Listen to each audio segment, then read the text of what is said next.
ஒரே மேடையில் இணையவிருக்கும் முதல்வர் விஜய் மற்றும் நடிகர் மோகன்லால். அனைவரது கவனத்தையும் ஈர்த்த அறிவிப்பு.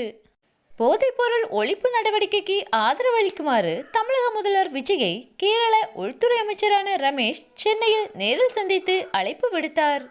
இந்த சந்திப்பின் போது முதல்வர் விஜயின் தலைமையில் தமிழகம் நல்ல முன்னேற்றம் அடையும் எனவும் நம்பிக்கை தெரிவித்திருந்தார். டோஃபான் ஆபரேஷன் திட்டத்தின் முக்கிய நிகழ்வுகளில் ஒன்றை கேரளாவில் மிகவும் பிரம்மாண்டமாக நடத்த கேரள அரசு முடிவெடுத்துள்ளது. இந்த நிகழ்ச்சியின் சிறப்பு விருந்தினராக கலந்து கொள்ள தமிழக முதல்வர் விஜய்க்கு அழைப்பு விடுத்துள்ளார் ரமேஷ். இந்நிகழ்ச்சியில் கேரளாவின் சூப்பர் ஸ்டாரான மோகன்லாலும் கலந்து கொள்ள இருப்பதாக தகவல்கள் வெளியாகியுள்ளது. மோகன்லாலுக்கு கேரளாவில் இருக்கும் ரசிகர்களை விட தளபதி விஜய்க்கு கேரளாவில் மிகப்பெரிய அளவில் ரசிகர் பட்டாளம் உள்ளது.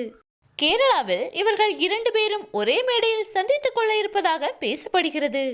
விரைவில் இதற்கான அதிகாரப்பூர்வமான அறிவிப்பு வெளியாகும். மோகன்லாலும் தலைவர் விஜயும் ஜில்லா படத்தில் இணைந்து நடித்திருப்பது குறிப்பிடத்தக்கது.